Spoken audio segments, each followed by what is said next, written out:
অগ্নিকুণ্ড অধিপতিদের ঘটনা। আল্লাহ তাআলা বলেন, শপথ বুরুজ বিশিষ্ট আকাশের এবং প্রতিশ্রুতি দিবসের, শপথ দ্রষ্টা ও দৃশ্যের। ধ্বংস হয়েছিল কুণ্ডের অধিপতিরা, ইন্ধনপূর্ণ যে কুণ্ডে ছিল আগুন, যখন তারা সেটির পাশে উপবিষ্ট ছিল, এবং তারা মুমিনের সাথে যা করেছিল তা প্রত্যক্ষ করেছিল। ওরা তাদেরকে নির্যাতন করেছিল শুধু এই কারণে যে তারা বিশ্বাস করত পরাক্রমশালী ও প্রশংসহ আল্লাহকে। আকাশরাজি ও পৃথিবীর সর্বময় কর্তৃত্ব যার, আর আল্লাহ সর্ববিষয়ে দ্রষ্টা। যারা ঈমানদার নরনারীকে বিপদাপন্ন করেছে এবং পরে তওবা করেনি, তাদের জন্য আছে জাহান্নামের শাস্তি, আছে দহন যন্ত্রণা। সূরা বুরুজের 1 থেকে 10 নম্বর আয়াত। এই সূরার তাফসির প্রসঙ্গে আলোচ্য বিষয় সম্পর্কে আমরা ব্যাপক ও বিস্তারিত আলোচনা করেছি আলহামদুলিল্লাহ। মোহাম্মদ ইবন ইসহাক মনে করেন যে কুণ্ড অধিপতিরা হজরত ঈসা আলাইসাল্লামের নবুয়াত প্রাপ্তির পরবর্তী যুগের লোক। পক্ষান্তরে অন্যান্যরা মনে করেন যে এটি তার পূর্বের যুগের ঘটনা। এই ধরনের ঘটনা পৃথিবীতে একাধিকবার ঘটেছে। স্বৈরাচারী কাফির রাজা বাদশারা বারে বারে ঈমানদার মানুষের উপর এই প্রকার নির্যাতন চালিয়েছে। তবে কুরআন মাজিদে উল্লেখিত ব্যক্তিদের ব্যাপারে একটি মারফু হাদিস এবং ইবনে ইসহাক বর্ণিত একটি বর্ণনা রয়েছে। এই দুটি পরস্পর বিরোধী। পাঠকদের জ্ঞাতার্থে আমি উভয় বর্ণনাই উল্লেখ করছি। ইমাম আহমদ সুয়াইব রাদিয়াল্লাহু আনহু সূত্রে বর্ণনা করেন, রাসূলুল্লাহ সাল্লাল্লাহু আলাইহি ওয়াসাল্লাম বলেছেন, তোমাদের পূর্বের যুগে এক রাজা ছিল। তার ছিল এক জাদুকর। জাদুকর বার্ধক্যে উপনীত হওয়ার পর রাজাকে বলল, আমি তো বৃদ্ধ হয়ে গিয়েছি আর আমার মৃত্যুও ঘনিয়ে এসেছে। এখন আমাকে একটি বালক জোগাড় করে দিন, যাকে আমি জাদু শিখাবো। রাজা একটি বালক জোগাড় করে দিলেন। জাদুকর ওকে জাদু শেখাচ্ছিল। রাজার রাজপ্রাসাদ ও জাদুকরের আখড়ার মাঝখানে ছিল জনৈক ধর্মযাজকের আস্তানা। বালকটি একদিন ধর্মযাজকের আস্তানায় আসে এবং তার কথা শোনে। তার কথা বালকটির পছন্দ হয়। এদিকে বালকটি জাদুকরের নিকট গেলে জাদুকর তাকে প্রহার করত এবং বলতো, বিলম্ব করেছিস কেন? কিসে তোকে আটকে রাখে? নিজের বাড়িতে গেলে পরিবারের লোকজন তাকে প্রহার করত এবং বলতো, দেরি করেছিস কেন? এই বিষয়টি সে যাজককে জানায়। যাজক তাকে পরামর্শ দেয় যে জাদুকর তোমাকে মারতে গেলে তুমি বলবে, আমার ঘরের লোকজন আমাকে আটকে রেখেছিল, আর ঘরের লোকজন মারতে গেলে বলবে, জাদুকর আমাকে আটকে রেখেছিল। একদিন যাওয়ার পথে সে পথের উপর একটি বিশাল আকৃতির ভয়ানক জন্তু দেখতে পায়। এটি লোকজনের পথ আটকে রেখেছিল। পথিকগণ পথ অতিক্রম করতে পারছিল না। লোকটি মনে মনে বলল, আল্লাহ তাআলার নিকট জাদুকরের কাজ বেশি প্রিয় নাকি ধর্মযাজকের কাজ বেশি প্রিয়, তা আমি আজ পরীক্ষা করব। সে একটি পাথর তুলে নিয়ে এই বলে জন্তুটির দিকে ছুঁড়ে মারল, হে আল্লাহ, যাজকের কর্ম যদি আপনার বেশি প্রিয় ও পছন্দনীয় হয়, তবে এই পাথর দ্বারা জন্তুটিকে বধ করে দিন, যাতে লোকজন পথ অতিক্রম করতে পারে। তার পাথরের আঘাতে জন্তুটি নিহত হয়। যাজকের নিকট গিয়ে সে তা জানায়। যাজক বললেন, প্রিয় বৎস, আল্লাহর নিকট তুমি আমার চেয়ে অধিক প্রিয়। তুমি অবশ্যই বিপদে পড়বে, পরীক্ষার সম্মুখীন হবে। বিপদে পড়লে কাউকে আমার সন্ধান দিবে না। তারপর লোকটি জন্মান্ধ দৃষ্টিশক্তি দান করত, কুষ্ঠ রোগ নিরাময় করত। তার হাতে আল্লাহ রোগীদেরকে সুস্থ করে দিতেন। রাজার এক পরিষদ অন্ধ হয়ে গিয়েছিল। বালকের কথা তার কানে যায়। তিনি প্রচুর হাদিয়া নিয়ে বালকের নিকট এসে বললেন, তুমি যদি আমাকে সুস্থ করে দিতে পারো, তবে এই সব হাদিয়া তুমি পাবে। বালক বলল, আমি তো কাউকে সুস্থ করতে পারি না, একমাত্র আল্লাহই সুস্থ করেন। আপনি যদি তার প্রতি ঈমান আনেন এবং আমি তার নিকট দোয়া করি, তাহলে তিনি আপনাকে সুস্থ করে দিবেন। তিনি ঈমান আনলেন এবং বালকটি দোয়া করল। আল্লাহ তাকে সুস্থ করে দিলেন। অতঃপর উক্ত সভাসদ রাজার নিকট আসলেন এবং ইতিপূর্বে যেভাবে বসতেন সেইভাবে বসলেন। রাজা বললেন, তোমাকে দৃষ্টিশক্তি ফিরিয়ে দিল কে? জবাবে তিনি বললেন, আমার প্রতিপালক। রাজা বলল, আমি? তিনি বললেন, না, আমার ও আপনার প্রতিপালক আল্লাহ। রাজা বলল, আমি ছাড়া তোমার কি অন্য কোনো প্রতিপালক আছে? তিনি বললেন, হ্যাঁ, আমার এবং আপনার প্রতিপালক আল্লাহ। তখন রাজা তাকে বিরামহীনভাবে নির্যাতন করতে লাগল।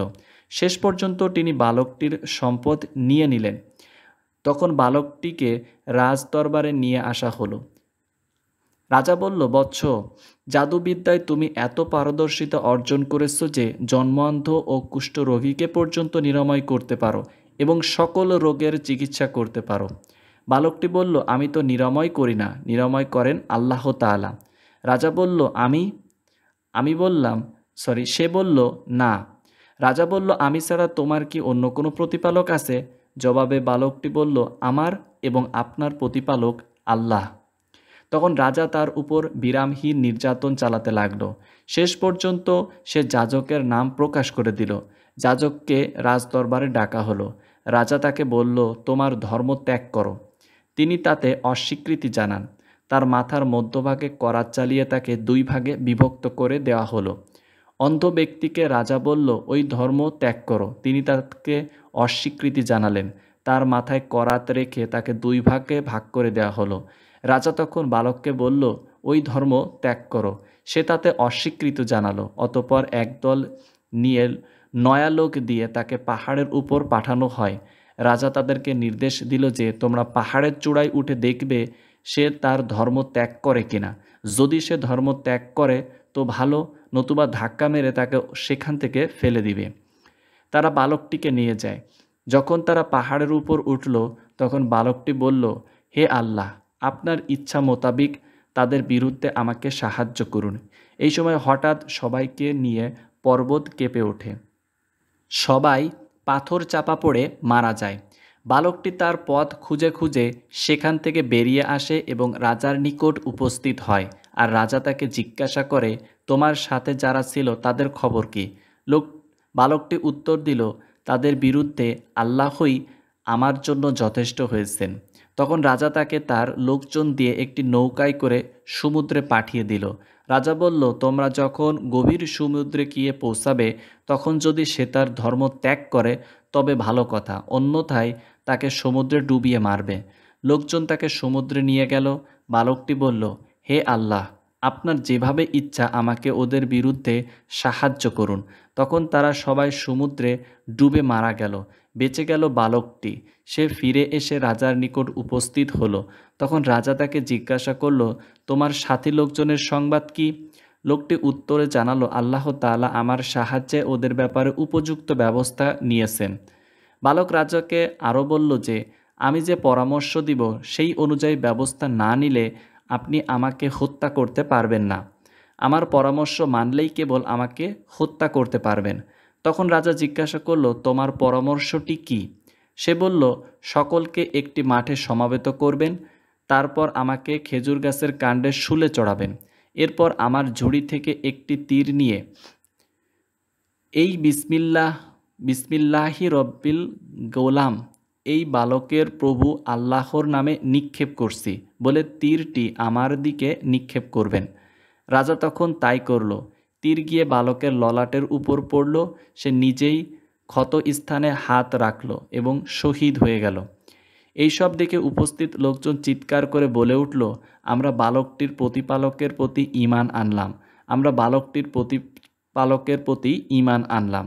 রাজাকে বলা হলো, আপনি যা আশঙ্কা করেছিলেন তাই তো হলো। আল্লাহ আপনার প্রতি সেই বিপদই তো নাজিল করলেন।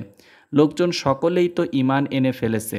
রাজার নির্দেশে প্রত্যেক গলির মুখে গর্ত খনন করা হলো, তাতে আগুন জ্বালানো হলো। রাজা বলল, যে ব্যক্তি ওই ধর্ম ত্যাগ করবে তাকেই রেহাই দিবে, আর যারা তাতে স্বীকৃতি জানাবে তাদেরকে অগ্নিকুণ্ডে নিক্ষেপ করবে। লোকজন ওখান থেকে যাচ্ছিল আর অগ্নিকুণ্ডে পতিত হচ্ছিল। জনৈক মহিলা তার নিকট উপস্থিত হলো। এক দুগ্ধপোষ্য শিশুসহ সেখানে মহিলাটি আগুনে পতিত হতে ইতস্তত করছিল। তার শিশুটি বলে উঠল, মা, তুমি ধৈর্য ধারণ করো, কারণ তুমি সত্যের উপর রয়েছ। এটি ইমাম আহমদের বর্ণনা। ইমাম মুসলিম ও নাসাই প্রমুখ সহিহ হাদিসটি বর্ণনা করেছেন। এগুলো আমি আমার তাফসির গ্রন্থে বিস্তারিত বর্ণনা করেছি। মোহাম্মদ ইবন ইসহাক এই ঘটনাটি অন্যভাবে বর্ণনা করেছেন। তিনি বললেন, নাজরানের অধিবাসীগণ ছিল মুশরিক, তারা দেবদেবীর পূজা করত। নাজরানের পার্শ্ববর্তী একটি গ্রামে নাজরান নগর হল নাজরান অঞ্চলের কেন্দ্রীয় শহর। নাজরানের পার্শ্ববর্তী একটি গ্রামে এক জাদুকর বসবাস করত। নাজরানের বালকদের সে জাদুবিদ্যার শিক্ষা দিত। ইবনে মুনাব্বিহ বলেন, সাইফুন নামক জনৈক ব্যক্তি সেখানে এসে একটি তাঁবু স্থাপন করে। তার তাঁবুটি ছিল নাজরান ও জাদুকরের গ্রামের মধ্যবর্তী স্থানে। নাজরানের লোকেরা তাদের ছেলেদেরকে ওই জাদুকরের নিকট নিয়মিত পাঠাতো। সে তাদেরকে জাদুবিদ্যা শিক্ষা দিত। অন্যান্য বালকদের সাথে তামুর তার পুত্র আবদুল্লাহকে জাদুকরের নিকট প্রেরণ করে। যাওয়ার পথে আবদুল্লাহ ওই তাঁবুওয়ালা লোকটিকে দেখত। তার নামাজ ও ইবাদত আবদুল্লাহের ভালো লাগতো। সে তাঁবুওয়ালার নিকট বলতে এবং তার কথাবার্তা শুনতে লাগলো। শেষ পর্যন্ত সে মুসলমান হয়ে গেল। আল্লাহর একত্ববাদে বিশ্বাস স্থাপন করে সে তার ইবাদত করতে লাগলো। তাঁবুওয়ালার নিকট থেকে ইসলামের বিধিবিধান জেনে নিত। অবশেষে ইসলামের বিধিবিধান সম্পর্কে যখন সে গভীর জ্ঞান অর্জন করে, তখন সে তাঁবুওয়ালার নিকট ইসমে আজম শিখতে চায়। তাঁবুওয়ালা ইসমে আজম জানতেন বটে, কিন্তু আবদুল্লাহর নিকট তা গোপন রাখতেন। তিনি বললেন, ভাতিজা, তুমি ইসমে আজম সহ্য করতে পারবে না। তোমার দুর্বলতা সম্পর্কে আমি শঙ্কিত। তামুরের ধারণা হলো যে সে অন্যান্য বালকদের ন্যায় তার পুত্রটিও নিয়মিত জাদুকরের আস্তানায় যাতায়াত করছে। আবদুল্লাহ যখন বুঝতে পারল যে ইসমে আজম শিক্ষা দেওয়ার ব্যাপারে তার গুরু কার্পণ্য করছেন, তখন তার দুর্বলতার আশঙ্কা করছিলেন। তখন সে কয়েকটি তীর সংগ্রহ করে। এরপর তার জানা আল্লাহর প্রত্যেকটি নাম ওই তীরগুলোতে লিখে, প্রত্যেকটিতে একটি করে নাম লিখে শেষ করে সে এক স্থানে আগুন জ্বালায়। এরপর একটি একটি করে তীর আগুনে নিক্ষেপ করতে থাকে। ক্রমে আমি লেখা তীরটি আগুনে নিক্ষেপ করার সাথে সাথে তীরটি লাফিয়ে ওঠে এবং আগুন থেকে বেরিয়ে আসে। আগুনে তীরটির সামান্যতম ক্ষতি হয়নি। ওই তীরটি নিয়ে আবদুল্লাহ তার গুরুর নিকট উপস্থিত হয় এবং বলে যে সে ইসমে আজম জেনে ফেলেছে, যা তার গুরু গোপন রেখেছিল। গুরু বললেন, বলো তো কোনটি ইসমে আজম? সে বলল, তা এরূপ এরূপ। গুরু বললেন, তুমি কেমন করে জানলে? বালক সকল ঘটনা খুলে বলল। গুরু বললেন, ভাতিজা, তুমি তো ঠিকই ইসমে আজম জেনে নিয়েছ, তবে নিজেকে সংযত রাখবে। অবশ্য তুমি তা পারবে বলে আমার মনে হয় না।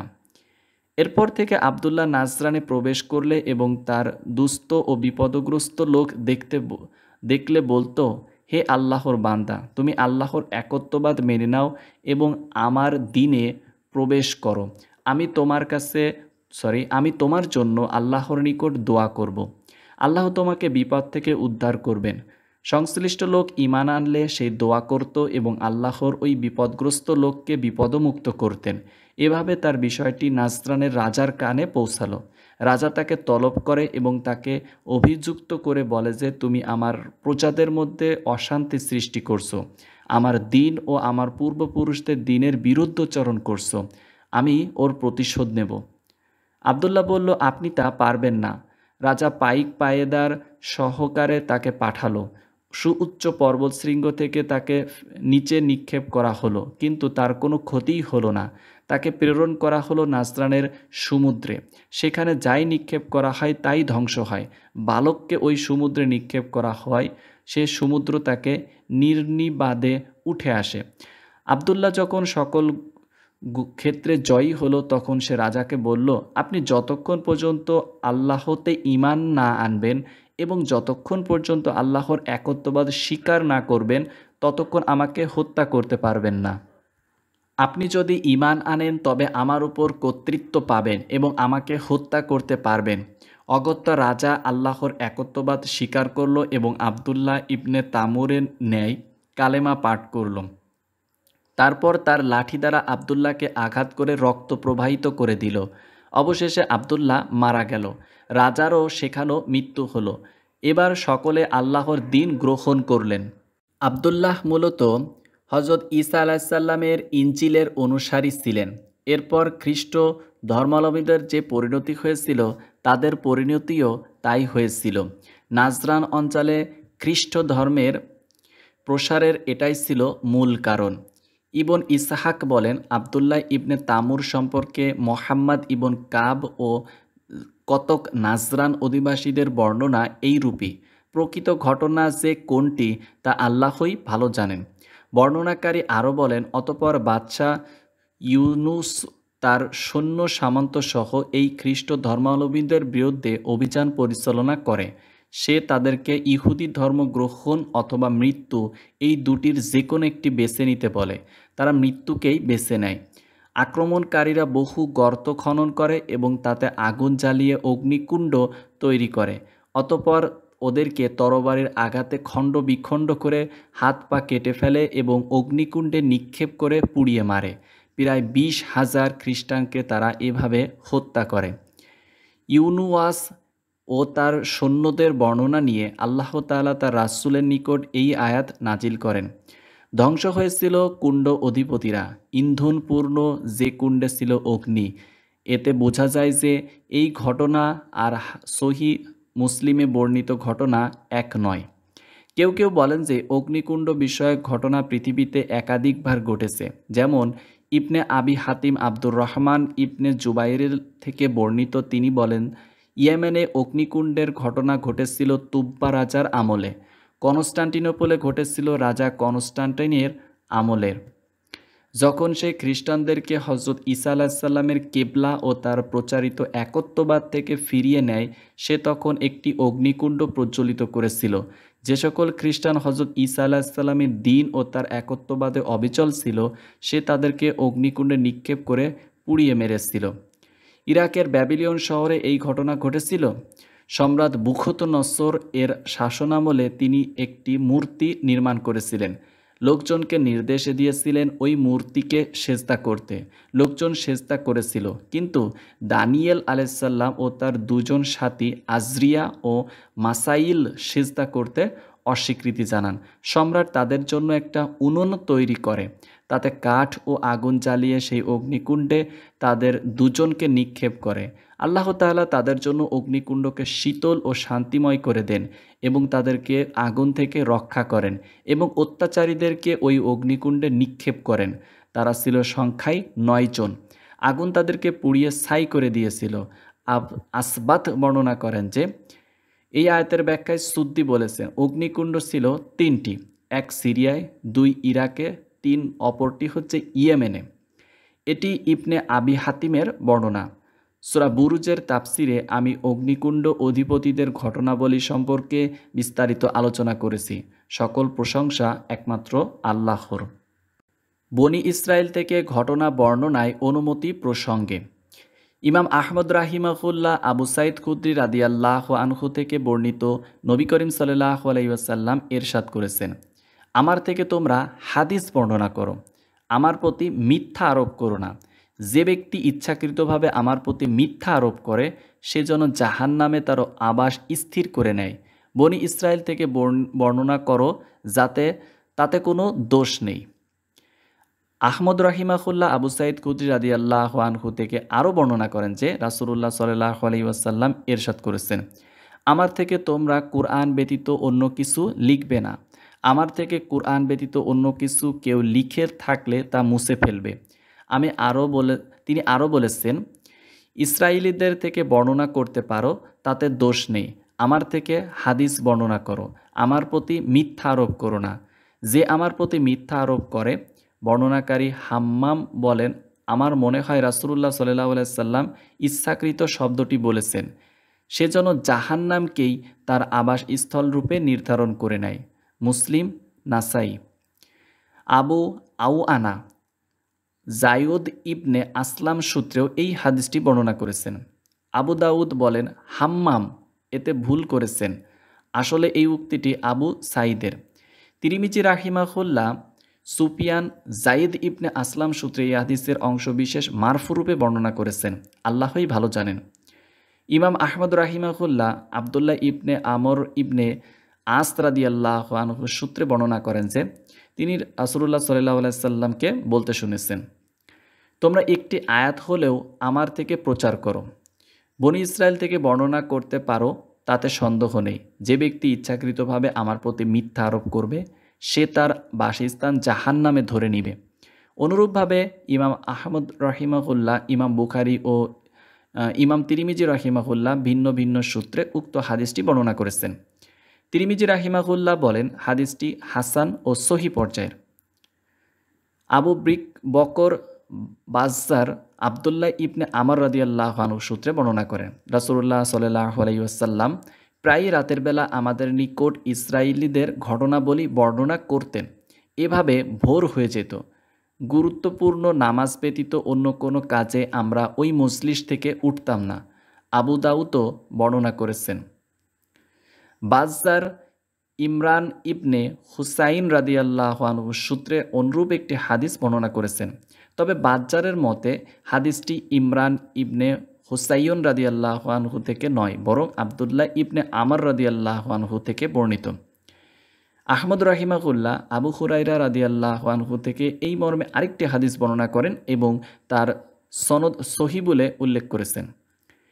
হাকিম আবু ইয়ালা জাবির রাদিয়াল্লাহু আনহু থেকে বর্ণনা করেন। তিনি বলেন রাসূলুল্লাহ সাল্লাল্লাহু আলাইহি ওয়াসাল্লাম ইরশাদ করেছেন, তোমরা বনি ইসরায়েলের সূত্র থেকে বর্ণনা করো, কেননা তাদেরকে উপলক্ষ করে বহু বিস্ময়কর ঘটনা ঘটেছে। অতঃপর রাসূলুল্লাহ সাল্লাল্লাহু আলাইহি ওয়াসাল্লামকে বলতে শুরু করলেন যে একদা বনি ইসরায়েলের একদল লোক পথে বের হয়। তারা এসে একটি গোরস্থানে পৌঁছে তারা পরস্পর বলাবলি করে যে আমরা যদি 2 রাকাত নামাজ আদায় করে আল্লাহর নিকট দোয়া করি, অতঃপর এই গোরস্থান থেকে একজন মৃত ব্যক্তি বেরিয়ে আসে, তাহলে আমরা তাকে মৃত্যুর অবস্থা সম্পর্কে জিজ্ঞাসা করতাম। তারা নামাজ অন্তে দোয়া করে। তখনই একজন লোক কবর থেকে মাথা তোলে, তার 2 চক্ষুর মধ্যখানে সেজদার চিহ্ন। সে বলল, আপনারা আমার কাছে কি চান? 100 বছর আগে আমার মৃত্যু হয়েছে, এখনও আমার দেহ থেকে মৃত্যুর তাপ ঠান্ডা হয়নি। আপনারা আল্লাহর নিকট দোয়া করুন, আল্লাহ যেন আমাকে আমার পূর্ব অবস্থায় ফিরিয়ে নেন। এটি একটি গরীব পর্যায়ের হাদিস।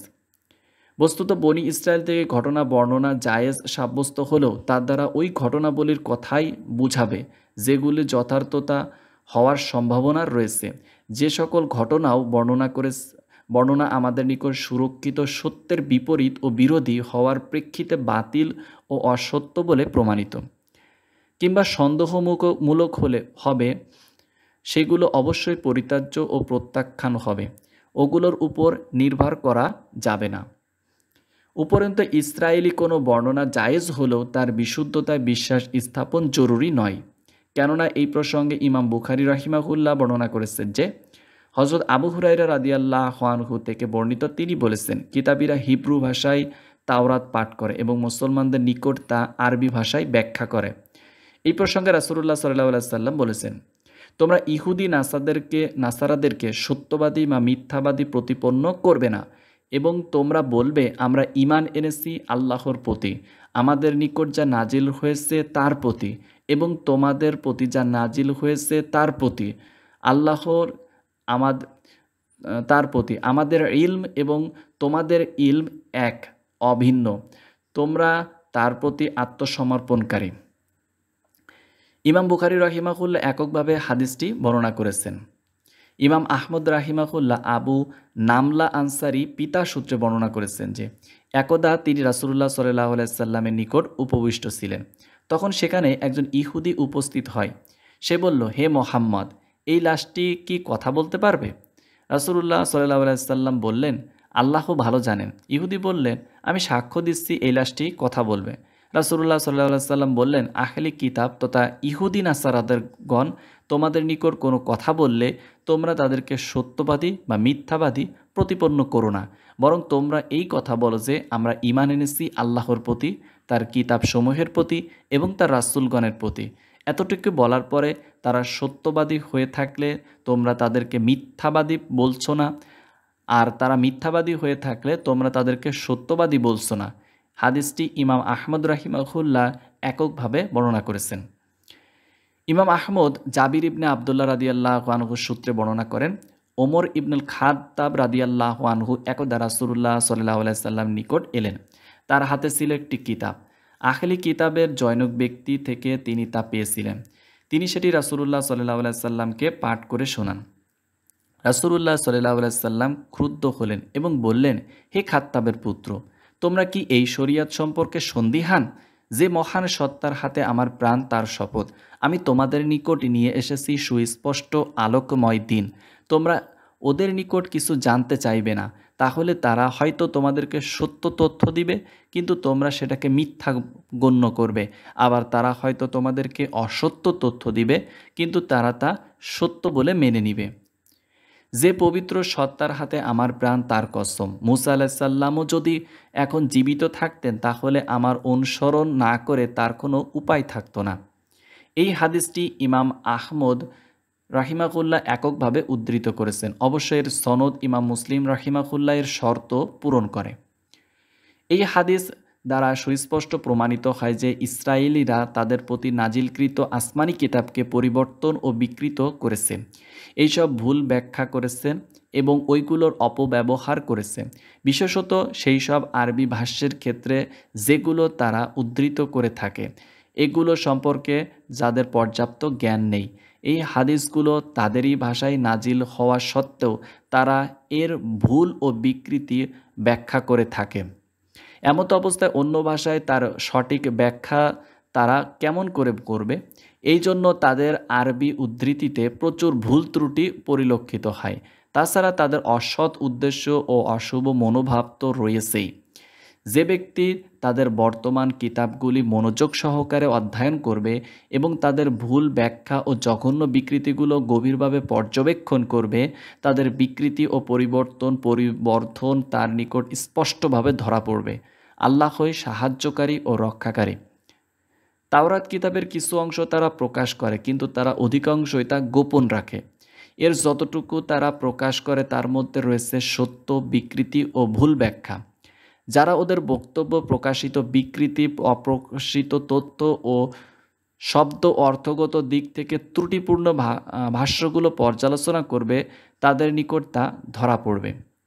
ইসরায়েলিদের থেকে যিনি সর্বাধিক ও সর্বোত্তম ঘটনাবলী বর্ণনা করেছেন তিনি হচ্ছেন কাব আল আহবার।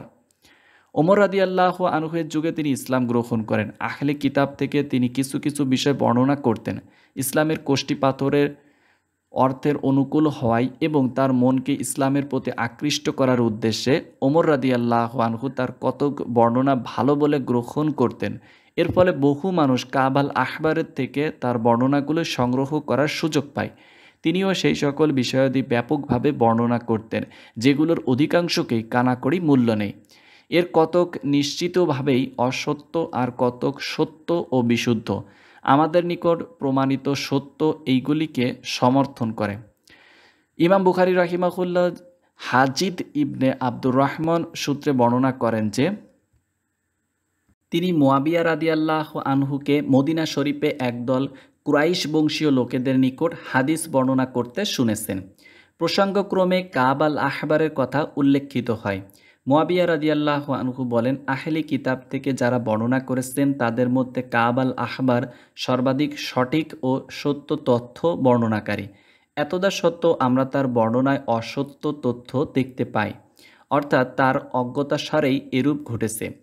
ইমাম বুখারী রাহিমাহুল্লাহ হজরত ইবনে আব্বাস রাদিয়াল্লাহু আনহু থেকে বর্ণনা করেন, তিনি বলেন, ইয়াহুদি নাসারাদের নিকট লোকে কোন বিষয়ে জানতে চায় কিভাবে, কোনো বিষয়ে জানতে চায় কিভাবে, অথচ আল্লাহ তাআলা তার রাসূলের প্রতি যে কিতাব নাজিল করেছেন তোমাদের সেই কিতাব তা সর্বশেষ আসমানি কিতাব, তোমরা কি তেলাওয়াত করে থাকো যা খাঁটি ও নির্ভেজাল।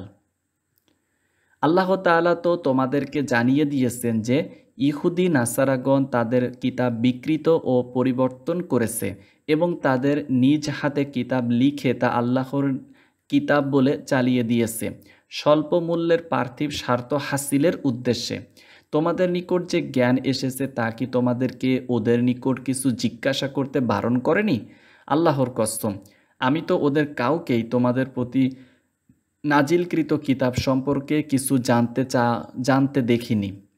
ইবন জারির রাহিমাহুল্লাহ থেকে বর্ণিত আবদুল্লাহ ইবনে মাসউদ রাদিয়াল্লাহু আনহু বলেছেন, তোমরা ইহুদি নাসারাদের নিকট কিছু জানতে চেয়ে না, কারণ তারা তোমাদেরকে সত্য পথ দেখাবে না। তারা নিজেরাই তো পথভ্রষ্ট হয়েছে। তাদের কথা শুনলে তোমরা হয়তো সত্যকে মিথ্যা এবং মিথ্যাকে সত্য বলে ধারণা করবে। আল্লাহই ভালো জানেন। বনি ইসরাইলের তাপস জুরাইজের ঘটনা। ইমাম আহমদ রাহিমাহুল্লাহ আবু হুরাইরা রাদিয়াল্লাহু আনহু সূত্রে বর্ণনা করেন, রাসূলুল্লাহ সাল্লাল্লাহু আলাইহি সাল্লাম এরশাদ করেছেন, তিনজন ছাড়া মায়ের কোলে থাকা অবস্থায় আর কেউ কথা বলেনি। ১. ঈসা ইবনে মারিয়াম আলাইহিস সালাম। ২. বনি ইসরাইলের একজন ইবাদত গুজার লোক যার নাম ছিল জুরায়জ। একটি ইবাদতখানা তৈরি করে তিনি ওখানে ইবাদত করতেন। জুরাইজের ইবাদতের কথা বনি ইসরায়েলের মধ্যে ছড়িয়ে পড়ে। তাদেরই একজন ব্যভিচারিণী বলে যে, তোমরা চাইলে আমি ওকে জব্দ করে দিতে পারি।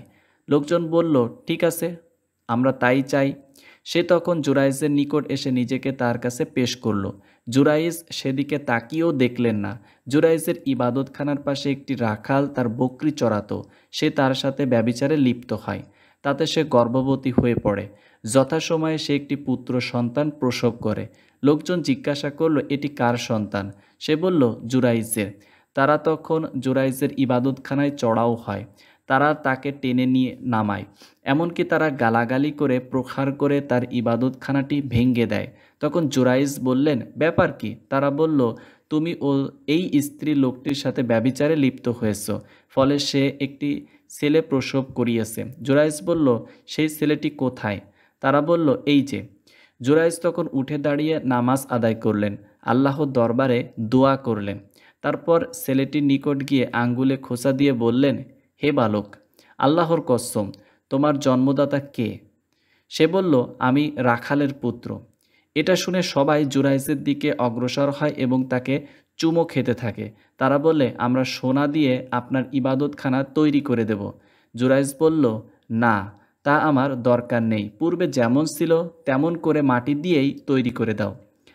রাসূলুল্লাহ সাল্লাল্লাহু আলাইহি সাল্লাম বললেন, তৃতীয়জন হলো জনৈক মহিলা তার শিশুকে কোলে নিয়ে দুধ পান করাচ্ছিল।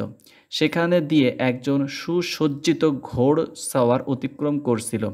মহিলাটি বলল, হে আল্লাহ, আমার ছেলেকে এই লোকের ন্যায় বানিয়ে দাও। এটা শুনে শিশুটি তার মায়ের স্তন ছেড়ে দেয় এবং ঘোড় সওয়ারের দিকে তাকিয়ে বলল, হে আল্লাহ, আমাকে ওর মতো করবেন না। এরপর সে পুনরায় মায়ের স্তনে ফিরে আসে এবং তা চুষতে থাকে। আবু হুরাইরা রাদিয়াল্লাহু আনহু বললেন, আমি যেন এখনই দেখছি যে রাসূলুল্লাহ সাল্লাল্লাহু আলাইহি সাল্লাম শিশুর ওই কাজটি দেখিয়ে দিচ্ছেন এবং তিনি তার নিজের আঙ্গুল মুখে পুরে তা চুষছেন। এরপর মহিলাটি একজন কৃতদাসীর পাশ দিয়ে অতিক্রম করছিল। লোকজন তাকে প্রহার করছিল। মহিলাটি বলল, হে আল্লাহ, আমার ছেলেকে ওই কৃতদাসীর ন্যায় করবেন না। রাসূলুল্লাহ সাল্লাল্লাহু আলাইহি সাল্লাম বললেন যে, তখনই শিশুটি তার মায়ের স্তন ছেড়ে দেয় এবং কৃতদাসীর প্রতি তাকিয়ে বলল, হে আল্লাহ, আমাকে ওই কৃতদাসীর মতো করবেন। তখন মা ছেলের মধ্যে এরূপ কথোপকথন শুরু হয়। মাটি বলে, আমার পেছন দিয়ে সুসজ্জিত অশ্বরাহি যাচ্ছিল। আমি বললাম, হে আল্লাহ, আমার ছেলেকে এর মতো বানাবেন। তখন তুমি বললে যে, হে আল্লাহ, আমাকে ওর মতো বানাবেন না। তারপর আমি ওই কৃতদাসীর পাশ দিয়ে যাচ্ছিলাম। আমি বললাম, হে আল্লাহ, আমার ছেলেকে ওই কৃতদাসীর মতো বানাবেন না। তুমি বললে, হে আল্লাহ, আমাকে ওর মতো বানাবেন। এর রহস্য কী?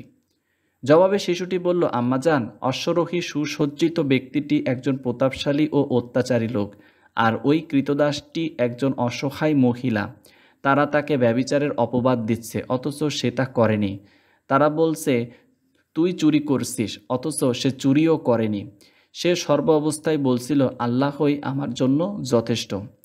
ইমাম বুখারী রহিমাহুল্লাহ আম্বিয়া সংক্রান্ত অধ্যায়ে এবং জুলুম সংক্রান্ত অধ্যায়ে এবং ইমাম মুসলিম রহিমাহুল্লাহ আদব অধ্যায়ে হাদিসটি বর্ণনা করেছেন।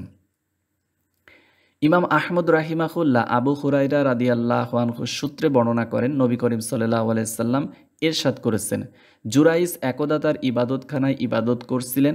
এমন সময় সেখানে তার মা এসে হাজির হন।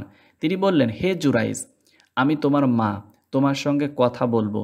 হাদিস বর্ণনার সময় রাসূলুল্লাহ সাল্লাল্লাহু আলাইহি সাল্লাম কীভাবে তার ডান ভুরু এর উপর হাত রেখেছিলেন আবু হুরাইরা রাদিয়াল্লাহু আনহু তা দেখিয়ে দিচ্ছিলেন। জুরাইজের মা যখন হাজির হন তখন জুরাইজ ছিলেন নামাজের মধ্যে। মনে মনে তিনি বললেন, হে আল্লাহ, আমি এখন কি করি? একদিকে মা, অপরদিকে নামাজ।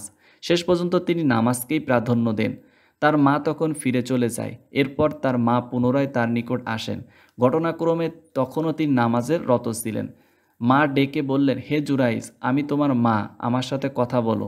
তিনি মনে মনে বললেন, হে আল্লাহ, একদিকে নামাজ, অপরদিকে আমার মা, তখন কি করি? শেষ পর্যন্ত তিনি নামাজকেই প্রাধান্য দিলেন। তখন মা বলল, হে আল্লাহ, এই জুরাইজ আমার পুত্র, আমি তার সাথে কথা বলতে চেয়েছিলাম, সে আমার সাথে কথা বলেনি। হে আল্লাহ, কোনো ব্যভিচারিণীর সাথে লাঞ্ছিত না করে তার মৃত্যু দিবেন না। কোনো ব্যভিচারিণী তাকে ফাঁদে ফেলার জন্য ডাকলে, হে আল্লাহ, আপনি তাকে ফাঁদে ফেলার ব্যবস্থা করে দিবেন। একজন রাখাল জুরাইজের ইবাদতখানার পাশে রাত্রি যাপন করত। এক রাতে এক মহিলা বেরিয়ে আসে, রাখাল তার সাথে ব্যভিচারে লিপ্ত হয়। ফলে সে একটি পুত্র সন্তান প্রসব করে। লোকজন বলে, এটি কার সন্তান? সে বলল, এই ইবাদতখানার মালিকের সন্তান। লোকজন তাদের কুঠারাঘাত দিয়ে জুরাইজের ইবাদতখানায় উপস্থিত হয় এবং চিৎকার করে তাকে ডাকতে থাকে। তিনি নিরুত্তর রইলেন। এরপর তারা তার ইবাদতখানাটিকে ভাঙতে শুরু করে। তিনি বেরিয়ে তাদের নিকট আসেন। তারা বলল, এই মহিলাটির সাথে কথা বলো। তিনি বললেন, আমি তো তাকে হাসতে দেখছি। অতঃপর তিনি শিশুটির মাথায় হাত বুলিয়ে বললেন, তোমার পিতা কে? জবাবে শিশুটি বলল, আমার পিতা বখরির রাখাল। তখন তারা বলল, হে জুরাইজ, তোমার এই যে ইবাদতখানাটি আমরা নষ্ট করেছি তা আমরা সোনা রূপা দিয়ে নির্মাণ করে দিব। তিনি বললেন, না, বরং পূর্বে যেমন ছিল তেমন করে তৈরি করে দাও। তখন তারা তাই করল। ইমাম মুসলিম রাহিমাহুল্লাহ অনুমতি প্রার্থনা পর্বে এই হাদিসটি উদ্ধৃত করেছেন।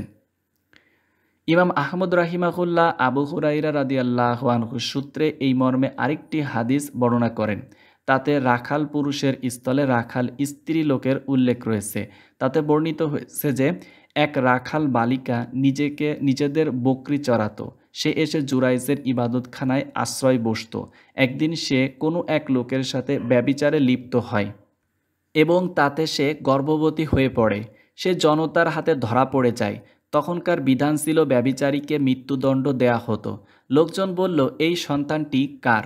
রাখাল মহিলাটি বলল, ইবাদতখানার মালিক জুরাইজের। লোকজন তাদের কুঠারে নিয়ে ইবাদতখানার উপর ঝাঁপিয়ে পড়ল। তারা বলল, হে জুরাইজ, হে ভণ্ড ইবাদতকারী, বেরিয়ে আয়। জুরাইজ নেমে আসতে অস্বীকৃতি জানালো এবং নামাজে রত রইলেন। লোকজন তার ইবাদতখানা ভাঙ্গা শুরু করে। এই অবস্থা দেখে তিনি নিচে নামে আসেন। তারা জুরাইজ এবং উক্ত মহিলার গলায় রশি বেঁধে দুজনকে পাড়ায় পাড়ায় ঘোরাতে থাকে। ইত্যবসরে জুরাইজ তার আঙ্গুলি মহিলার পেটে রেখে বললেন, হে শিশু, তোমার পিতা কে? গর্ভস্থিত শিশু বলে ওঠে, আমার পিতা বখরির রাখাল অমুক ব্যক্তি। লোকজন তখন জুরাইজের চুমু খেতে শুরু করে। তারা বলে যে, আপনি যদি অনুমতি দেন তবে আমরা সোনা রূপা দিয়ে আপনার ইবাদতখানা তৈরি করে দেব। তিনি বললেন, না, দরকার নেই, বরং পূর্বে যেমন ছিল সেই রূপ পুনরায় নির্মাণ করে দাও। এটি একটি গরীব পর্যায়ের হাদিস। এর সনদ ইমাম মুসলিমের শর্ত পূরণ করে। উল্লেখিত তিনজন ব্যক্তি মায়ের কোলে থাকা অবস্থায় কথা বলেছেন। ঈসা ইবনে মারিয়াম আলাইসাল্লামের ঘটনা ইতোপূর্বে উল্লেখ করা হয়েছে। জুরাইজের ইবাদতখানার পার্শ্ববর্তী রাখালের ঔরসে জেনাকারিনীর পুত্র, যা এইমাত্র বর্ণিত হলো, তার নাম হলো ইয়াবুস। ইমাম বুখারী রাহিমাহুল্লাহ স্পষ্টভাবে এটি উল্লেখ করেছেন। তৃতীয় ব্যক্তি হলো দুগ্ধকারিণীর মহিলার কোলে থাকা পুত্র। মহিলা কামনা করছিল তার পুত্র যেন সুসজ্জিত অশ্বরোহীর মতো হয়, আর পুত্র চেয়েছিল সে যেন অপবাদপ্রাপ্ত অথচ নির্দোষ মহিলার ন্যায় হয়। দাসীটি অনবরত বলছিল, আল্লাহই আমার জন্য যথেষ্ট, তিনি কতই না উত্তম কর্মবিধায়ক। ইতোপূর্বে মোহাম্মদ ইবনে সিরিন আবু হুরায়রা রাদিয়াল্লাহু আনহু থেকে মারফু সনদে এটি বর্ণনা করেছেন। ইমাম আহমদ রাহিমাহুল্লাহ হাওয়া আবু হুরায়রা রাদিয়াল্লাহু আনহু সনদে রাসূলুল্লাহ সাল্লাল্লাহু আলাইহি সাল্লামকে দুগ্ধপোষ্য এই শিশুর ঘটনা উদ্ধৃত করেছেন। এই সনদটিও হাসান পর্যায়ের। ইমাম বুখারী রাহিমাহুল্লাহ বলেন, আবু হুরায়রা রাদিয়াল্লাহু আনহু সূত্রে বর্ণনা করেন যে তিনি রাসূলুল্লাহ সাল্লাল্লাহু আলাইহি সাল্লামকে বলতে শুনেছেন যে একজন মহিলা তার পুত্রকে দুধ পান করাচ্ছিল। এমতো অবস্থায় সেখান দিয়ে যাচ্ছিল এক অশ্বরোহী। মহিলাটি এই বলে দোয়া করে যে, হে আল্লাহ, আমার পুত্র ওই অশ্বরোহের মতো না হওয়া পর্যন্ত তার মৃত্যু দিবেন না। ছেলেটি বলে উঠল, হে আল্লাহ, আমাকে ওই অশ্বরোহের মতো বানাবেন না। তারপর পুনরায় দুধ চুষতে থাকে। অতঃপর তারা পথে দেখল একজন মহিলা তাকে টেনে টেনে নেওয়া হচ্ছে, আর তাকে নিয়ে সবাই হাস্য, কৌতুক ও খেলা করছে। শিশুর মাতা বলল, হে আল্লাহ, আমার ছেলেকে ওই মহিলার মতো বানাবেন না। ছেলে বলল, হে আল্লাহ, আমাকে ওই মহিলার মতো বানাবেন। অতঃপর ব্যাখ্যা স্বরূপ ছেলেটি বলল, ওই যে অশ্বরোহী, তা তো সে কাফির, আর ওই কৃতদাসী লোকজন বলছে সে জেনা করেছে, আর সে বলছে আমার জন্য আল্লাহই যথেষ্ট। তারা বলছে সে চুরি করেছে, সে বলছে আমার জন্য আল্লাহই যথেষ্ট। যারা মায়ের কোলে থাকা অবস্থায় কথা বলেছে তাদের মধ্যে ইউসুফ আলাইসাল্লামের পক্ষে সাক্ষ্যদাতা শিশুটিও রয়েছে, যা ইতোপূর্বেই আলোচিত হয়েছে। তাদের মধ্যে ফিরআউন পরিবারের চুল বিন্যাসকারিণী শিশুটিও রয়েছে। আল্লাহই ভালো জানেন।